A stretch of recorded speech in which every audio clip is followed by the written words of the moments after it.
All right. Hey, everybody. It's Erin and Travis with RV Repair Club. And today's topic is, How to buy a used RV, what to look for. and if you are just joining us for these lives, we are with Our Lively Tribe RV Renovations. And this is our fourth live. And we have discussed how to make your RV feel more like a home. On the first one. Yep, we did our top 5 Amazon favorite buys for RV living, and last week we talked about how to paint your RV and the steps to do that. And if you look around where we are sitting in one of our renovations that is freshly painted. And so today we're going to talk about how we go about purchasing an RV, and we purchase used RVs. Totally. Also, if you're watching from the website and you want to throw out a comment, please let us know where you're from and your name. We love to see where everybody's watching from, but make sure you do that in the red box, not the green box. So comment in the red box, and then don't forget to pick up that Ultimate RV bundle down below. The checklist, grab that bundle. It's a great free bundle for you with so much information about RV life. And if you've done this for years, there's things that you may forget. And so it's a great checklist to go through. So otherwise, throw out your questions. Anything on RV renovations. Purchasing an RV is the topic today. And I'm kind of going to let Travis roll with this one since... Didn't I do last week? Yeah. Oh, yeah. You did so good. Oh, yeah, so good. But let us know where you're watching from. That's always fun. All right, so we'll start with, I even took little notes to like 5 seconds ago to think of what to say. So my first thing would be know what you're going to be doing with the rig, how you're hoping to use it, because that's going to kind of set you up for what you're going to be looking for. So are you intending just to use it for the weekends? Are you intending to do longer duration trips, up to a couple weeks? That kind of changes some things. How are you hoping to camp in it? Are you going to be at just RV parks, that have full hookups? Or are you looking to be more boondocking? Because all of these little questions really play a factor. Also, are you intending to renovate it? If you're intending to renovate it, then you're going to kind of look for different things as well. I think it's also important to throw out there why we recommend a used RV and not a brand new one. I'll get this question a lot. Yeah, I'm going to go down to that'll be at the end. I'll kind of go over that for you. Her and I should have gone over what I'd written down. That's what happens when I write it down right before. But so I would say really think about what you're hoping to use it for. That's where you start, because that's going to give you an idea. Do you have kids? Do you want a bunkhouse? Is that not a priority to you? Things I really want when it comes to being in an RV, traveling in an RV, living in an RV, I want everyone to have their own bed and not have to make the bed. That's a big thing for us. And that was when we first moved into one, that was a huge focus. We wanted... Make as in pull it out and set it up. And then have to put it away to function throughout the day. Yeah, that really gets into the enjoyment of being somewhere. You're going somewhere for a reason, to see it, to experience it, not to spend your time dealing with a couch bed that's a pain in the butt. And so when we really traveled full time, it was important that each of our kids had their own bed because that also became their space. So if you're looking to live in an RV full time, having that bed and that space is kind of I would say, you need a timeout, go get on your bed. Yep. You need to cool down, go get on your bed. And not having to make up that space, put down a table and make a bed, pull out a couch and make a bed and have them in the middle of the room. So we definitely look for rigs where everybody can have a bed. And that's a lot of what got us into renovations in the first place was seeing that wasn't really practical. The industry is not focused on that. They're focused for, weekends out, a week here and there, but they're not focused on the actual living in a full-time comfort of a travel trailer. So know why and what you're going to do with your rig is the first thing. Before you start looking, know that. The second thing I would really suggest is shop around and put yourself inside rigs. Go to an RV lot. Go to a used RV lot and just walk through them. So then you can just get a feel of what this space actually feels like. We have clients coming to us who actually have never been in an RV, but yet they want to live in an RV. So they come in with ideas or intentions that if they'd actually walk through an RV, they would know that that's not practical. So put yourself in a fifth wheel, walk around, feel the space, put yourself in a pull behind, a travel trailer. Feel how high the roof is. If you're taller, you're gonna walk into a travel trailer and not be stoked on that. So put yourself into these rigs. Test drive an RV that drives. Feel what that's like, because you may actually drive it and be like, I don't want to do that. I would much rather be inside of a car and be towing something, which is what I really would rather be. So experience it. Don't jump on the first one because it's a really good deal. Let's see if we've got Ray is watching from California, Kevin from upstate New York, Terry from Nebraska, Barry from Citrus Heights, that's not far, and then Donald from Michigan. Awesome. Love Michigan. Hey guys, glad you're joining us. Go Blue. Oh, she just started a war now. Oh man, you're gonna get this.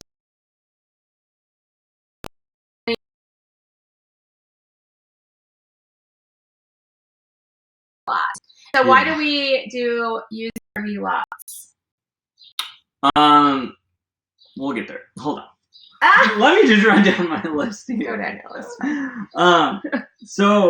So once you know what you're going to be doing and you actually decide to start looking, what you're going to be looking for once you get in those rigs, I'll kind of go over a list of them for you. The first thing, walk into it and see how it feels. You will instantly get an idea of if the family before you has taken care of it or not. You'll walk in and smell it right off the bat. So with that being said, if you walk in and it smells musty or moldy, there's mold somewhere hidden. Even if you can't see it, if it smells damp, it's damp somewhere. Yeah. So turn around and walk back out. Which that's a lesson, That's one of the biggest things to avoid is water damage. And think of if you're up in the Washington, northern parts of this country and you're purchasing them or looking for them, keep that in mind big time because they get a lot more rain and weather on them than down south. So you really want to be aware of that. So water damage and how to spot water damage. Some water damage is totally manageable, and anyone with any type of ability would be able to kind of fix that problem. So where you really want to look is around the windows and below the windows because that's where the water is going to run to. So check below the windows, and if the wallpaper is wrinkly or looks a little funky, then it's probably had a little bit of water on it. Now, some things can leak, and then someone could have taken care of it, and maybe it's not an issue anymore. So push on it. If things feel soft, that means water's really gotten to it and caused some problems. But look around the windows, and what you want to do, the four corners of the rig is where most water will get through also. That's where, you have layers of things coming together. So that's where problems would be. So when you get inside of them, and they're all going to have cabinets in these areas, you want to open those cabinet doors, look up at the top, and you'll be able to see a discoloration. If there's discoloration, you know right away that there's water damage, and that doesn't make or break the rig, but it lets you know, okay, if I get this, I'm going to have to do a few things in order to make sure that it's okay. And a lot of the damage isn't so bad that you can't fix it yourself, but sometimes it could be. So after you're checking for all the water damage, you're going to want to get on top of the rigs. You want to walk around and make sure that any place where the top vents have been put or the air conditioning, it's all going to have caulking around it. You want to check the seams of the caulking, and if there's cracks in it, depending on where the area is. If you're down south, it's going to have cracks because it's dry. But then you kind of go with the same, well, we don't get a lot of rain. So but you want to check and make sure. And one thing to know if someone's taking care of it is if there's a lot of caulking up there. That means that they've been up there, they've been resealing everything. So that's a good sign. That means that it was owned by someone who cared and was thinking of those things. So after you get on the roof and check everything, then you're going to want to actually climb underneath the rigs. And you're going to crawl around, you're going to look up, you're going to see if there's any slits in the underbelly, if there's been any, type of damage. And you're also going to want to look at all the metal and see if there's any rust going on. Again, up in the north where they're putting salt on the roads, all of that is going to cause damage to the metal. And again, it's not life or death, but be aware of it. Check, if the rust is so bad that you're worried that something may come apart, well, then avoid that buy. And also don't always trust the salesperson's recommendations. They truly are just there to sell you a rig. Most of them don't know what to look for. And so when we start inspecting it, they just kind of stand back and are like, uh-oh. Yeah. And so it's your job to go in and do a thorough inspection, or to bring somebody with you that knows how to inspect it. Yep. So. And then, after you've kind of checked all those, you want to make sure that they plug it in, and you want to make sure that the fridge is turning on both propane and on electric. You want to make sure that you'll want to open all the cabinet doors and look for the water lines run. And you'll be able to see, because there will be circle marks if it's been leaking, and you'll want to check and see that. And again, all this stuff can be manageable and fixed, but how much time and effort are you going to put into it? That's kind of what it comes down to. And what's the asking price based upon how much work you may have to put into it that they may not be anticipating? Completely. Bargain. Yeah, bargain. Always. So, where was I going with that? Water damage. You covered that one. Covered water damage. That's one of the biggest things to look for, because they can so quickly get water damage. Yeah. If you're not taking care of them. So, and then I'll go from there. And it's like she was talking why we tend to buy used ones. Hold on, we're going to check and see if we have any questions. Yeah, let's go through. Ray, how do you renovate an RV and still keep the weight limitations in mind? Do you weigh the trailer from time to time? Do you renovate and upgrade the suspension after the fact? Okay, that's perfect. A really, really good question, and one we get a lot. We get it at a time. Yeah. So I do. So I'll weigh them, and they all come with stickers that say, what range you want to be in there.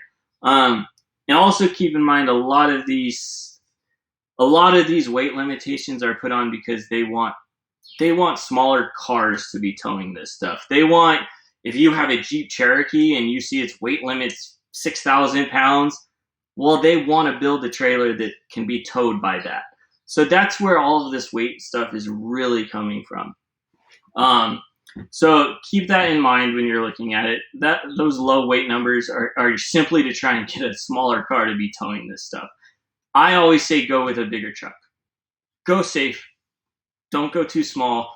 You do not want that trailer all of a sudden to be pushing your truck rather than your truck towing that trailer. So go heavier on the car, and you can worry less about the dang trailer weight as long as you have that truck that's really strong and heavy. And then the weight on... That being said, we have found that when we are doing renovations, we will weigh it before and weigh it after the renovation, and we have found it to be underweight. Yeah, we've lost up to 2,000 pounds on our renovation, and that was a complete renovation. That's taking walls out, taking the dinette and the couch and beds out, and rebuilding them all, and then we find that we're underweight. Yeah, and that came. The first trailer I renovated, I was using heavier materials, and I wasn't nearly as focused on that. And yet we went out and traveled a whole year, and that trailer was the greatest trailer we ever had. And another family traveled a full year in it. And it held up, and it was probably over the weight. This was before I was doing it as a business, so I just did it. And but the recommendation for the weight of the trailer is different than the recommendation for the weight of yes, the frame. The frames of the trailers are built to withstand heavier weights than what the sticker is telling you. So you can also look at the actual trailer frame weight, and those are usually way higher than what the number inside is saying. But with that being said, it's good to keep in mind.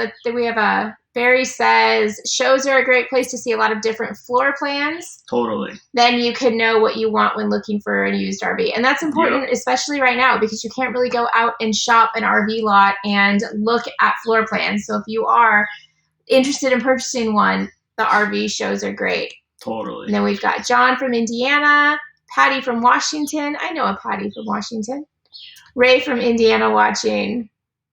And then one more question on having your RV in storage and now wondering if they should drain the lines from the low point drains. Suggest they can check out the checklist. Oh, yeah. Okay. Yes, I get it. So yes, go through the checklist. If your RV is in storage, there's a bundle checklist below.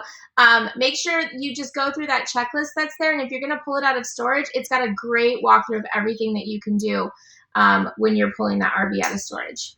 But I can touch on this right now, just since we're sitting here.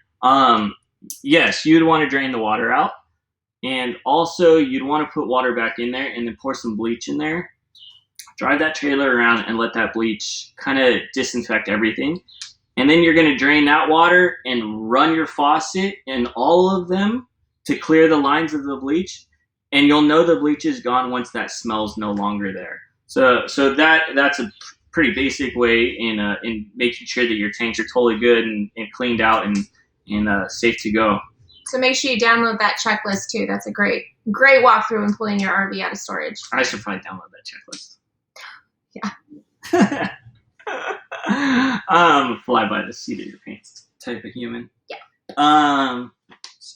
Something else I want to check on. She had brought it up, why we do purchase used trailers. One reason is I don't want to tear apart a brand new trailer. I feel like you're just throwing money away if you're buying a brand new trailer and then changing it to be something you want. Don't buy a brand new trailer if you're going to change it. Look for a used trailer. Save that money. And if you do want to renovate it, put that money you're saving and buying a used one into it.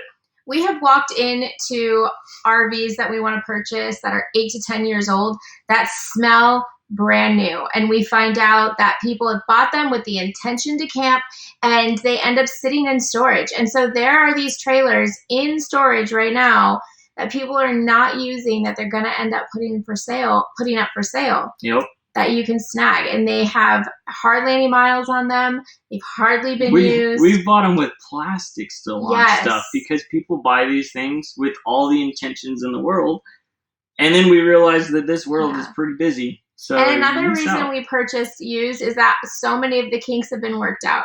We have family members, 3 separate family members that all have brand new rigs that have all had them in the shop more than they've camped in them. We bought one that was 9 years old, traveled an entire year, and didn't have a single issue with it. Yeah, and our family and friends who bought brand new ones that same year, it spent more time in the dang shop trying to get dealt with these companies. So you kind of think the kinks have been worked out. That's exactly the little things that break have broken and been fixed, and so that's personally why we choose to buy used RVs. They're also built lighter now, so like he was saying earlier, smaller cars can pull them, but the lighter they're built, the weaker the materials. Yeah. They're using aluminum on these things, and not that aluminum's bad, but everything's going towards lighter, a little weaker. You lose a lot when you start, taking the quality away. Yeah, it may look really pretty and finished, but what's really underneath that pretty outlook? The prettier something is, that's kind of so that's another thing I wanted to talk about. I'm huge on the idea that less is more, as in every way of life, but especially when it comes to trailers. The more electronics you have on it, the more things that can possibly break.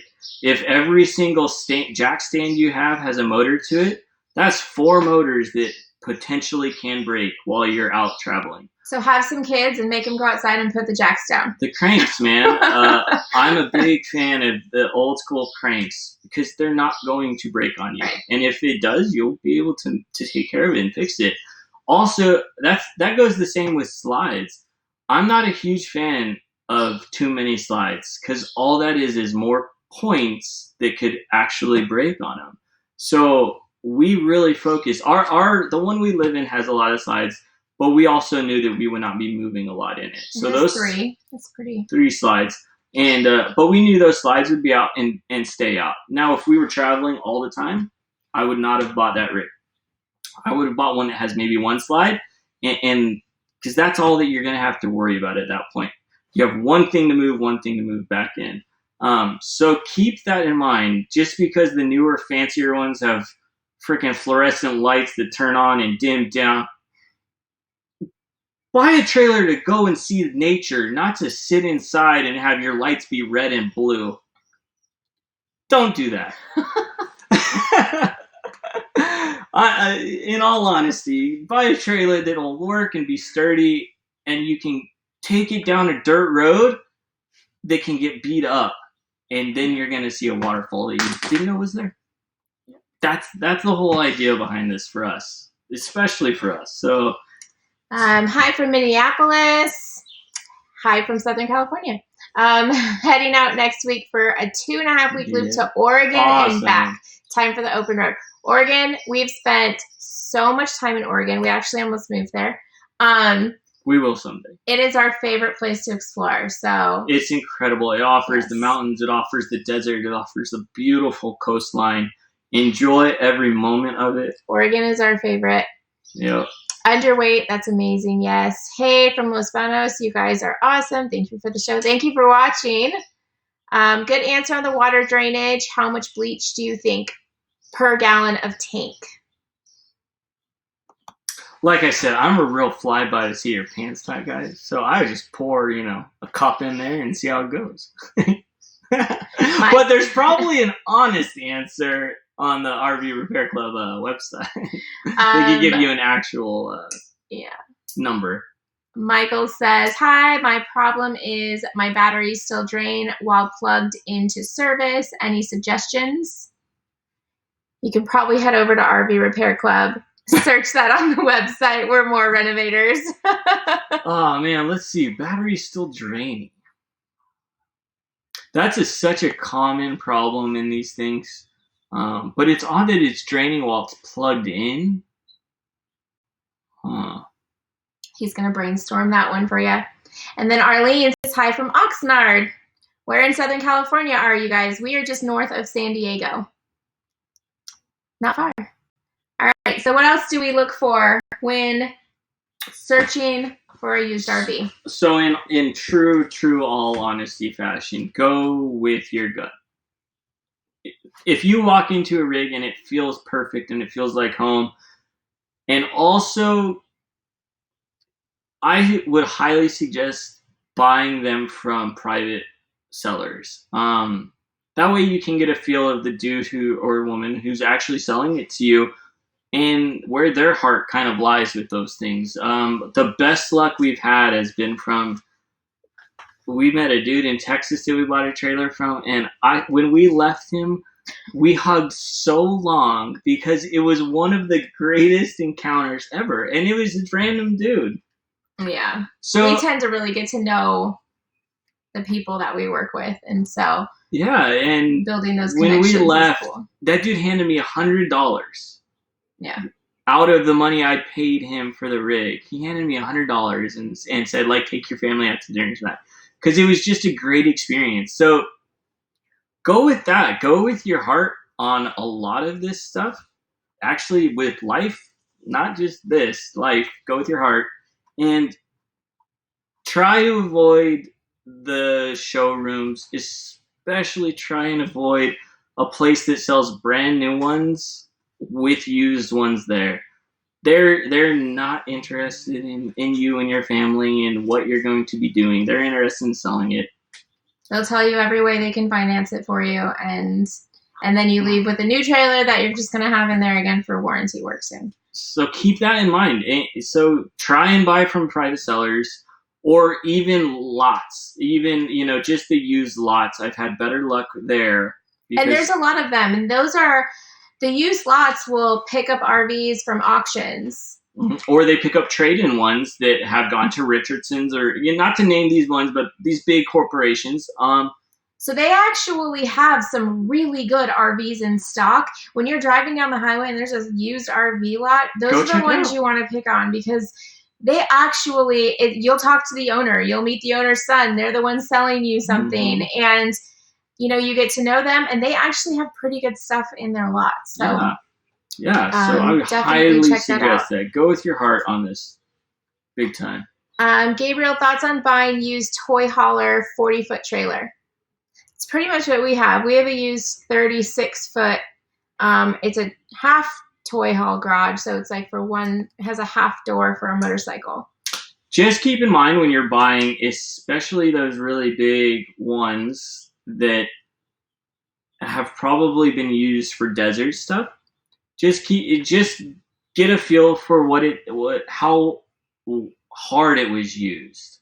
Right. Get under, look at the axles. If you have an eye for it and you can see that the axles, they'll start to bend up. Keep that in mind that it's gone over some really rough terrain. And that doesn't mean that it's bad, but it does mean that maybe you'll have to do some maintenance to it to make sure it's good. And the one we found that we live in currently was owned by a military family. You can tell it was so taken care of. It came with so much maintenance material. It came with so much cleaning products inside of the rig. You're just like, oh man, this dude truly cared about it and wanted to take care of it. And shop around. Definitely give yourself patience and time because they're out there. Yes. If the deal's too good to be true, the deal's too good to be true and avoid it. Unless you want to put some heart and work into it. Marilyn asked, how do y'all deal with walls sweating in an RV? I painted my RV walls a color and now I hate it. Have been thinking of doing wallpaper or stick-on wallpaper, but I'm worried it will peel off as the rainy season comes. It happens. Yeah. It happens. Yeah. With moisture inside your RV, just have a dehumidifier. Have a few of them somewhere. If you have an RV with several rooms, you can plug in a dehumidifier in several rooms, especially your kitchen space when you're cooking. And so we have one that runs constantly, and it fills with water constantly. And it's in just our bathroom space that it dries the towels and keeps the moisture out of there. But it's just maintenance. It's something to keep up on. If you're going to hang wallpaper, there's extra adhesive you can add to the walls before you add the wallpaper, just to guarantee that it sticks. But we had wallpaper peel. We just go back through and repair it. It's just maintenance and maintaining it. Understand that these rigs and these trailers go through climate changes that are way beyond what a house experiences, and they are not built with the type of insulation that houses are because they just can't be. So just understand, you may put a lot of effort into something and then you may have to, in a year or so do it again. And that just comes with it. Don't let that take you away from doing it though. And a lot of it's trial and error. Completely. There's not many people that have flipped and renovated RVs and then lived in them for 10 years. This is a very new thing. And so we're learning and growing as everyone else is doing this right now. It's all possible. We're all learning. And we're kind of learning off each other, People are getting ideas off us. We're getting ideas off others. And we're just kind of all growing to make the best product that we really can right now. How difficult would it be to replace carpet on the floor? If you want to put carpet back? If you're are you replacing the carpet with new carpet or are you taking the carpet out and adding flooring? We'll answer it both ways. So if you're just taking out and replacing carpet, by taking out the carpet, you're going to actually see how the carpet's laid. So take note when you're pulling on it, where the staples are located, what the cuts are. So just kind of be really thoughtful as you take it apart because that's how you're going to be putting it back. If it's wrapped around a ledge, keep that in mind so that you can wrap it yourself. Now, if you're taking it out to replace it with the flooring, it's a pretty similar approach. You take it out and you really want to go over that flooring and make sure all the staples have been pulled back up. Smooth it out as best as you can, and get as much of the carpet. So the carpet's built, the walls are built over the carpet, which is a pain. So you're going to need a lot of razor blades to cut these edges, and just take your time with it. And literally, I get on my hands and knees and I slowly pull every piece out. These take time, but it's also, why it costs. But so yeah, just take your time and kind of do the steps in reverse, and then you're going to do them back the same way. Jeff asked, currently have vinyl floors that look like wood. How difficult is it to install carpet to make it warmer? I would recommend throwing rugs down. Yeah, that's probably true, the most affordable and easiest way. Our rig was pretty cold this winter, and I bought 6 rugs for our rig and put huge rugs in every room. And then now that it's summer, I can pull those rugs up and the floor is cool. Yeah, rugs are awesome. But you can also buy and just start cutting the carpet to fit in there. I haven't put carpet down, but it seems pretty simple with some little staples. So go for it. You can lay it right over top. The only thing to keep in mind is if there's a slide in that area. I would not be too concerned of adding too much height to it with carpet. It'll probably slide right over it. But keep that in mind that first time you bring a slide in, bring it slowly and see if it niches or catches on anything. But you should just be fine. Go for it, man. Just go for it. Kevin says, my dad always told me the day you stop learning is the day they plant you 6 feet under.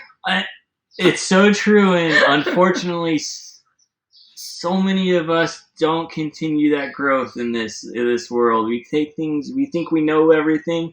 I don't think I know anything yet. I'm still working. Every moment is a day to learn something new. So I completely agree with you, and that's it. Yeah. Angie says the trial and errors are the scary part. I love my camper, but wish it didn't cause so much anxiety. Dealing with leaks right now in the rainy season. It's a lifestyle change. This is an adjustment, and leaks are brutal, man. Sometimes you chase them for a lifetime. Yeah. So good luck. Hang in there. Keep filling them. What is the best? Oh man, I would have no idea. What's the best? Jeff asked, what is the best carpet to use for comfort and durability? We've never installed carpet. We always take out carpet. And we take out carpet because these are intended for families most of the time, full-time travel, which means that there's a lot of traffic in and out and a lot of dirt, and wood floors are easier to clean and take care of. So we have never installed carpet. I would recommend going to a carpet store, not Lowe's, not Home Depot. They don't know what they wouldn't know. Go to a carpet store and just simply say, this is my intentions. This is what it's going to be used for. And they'll be so stoked to recommend something to you. So go that route and ask what staple gun they recommend. The plywood under these things is 3/4. So keep that in mind when you buy your staples, 3/4 on the bottom. So yeah. Jenna says, what are your plans with the new rig you're in? So this rig that we're in is for a military family. The husband is retiring. How long has he been in? 20? 20 years. Navy SEAL, man. And they've got 2 little kids, and they are going to travel. This one is meant for travel. So it is a 30-foot, I believe, 30 travel trailer. I can flip you around here. We've changed the entire front room, taken that wall out. That's a bed that we turn and put a dresser under. Barn door bracket up here. Barn doors going in. He built this coffee bar with pantry storage because it didn't really have a pantry. And then back this way is the bathroom, and then a kid's room is that way. I'm pointing in the opposite direction. There's a kid's room back there, and today Travis is best area. I know this is the best area. Travis is building the bunk today. We've got, I'll spin you around. Kitchen, faucet, backsplash, It's fun stuff. You can head over to our Instagram.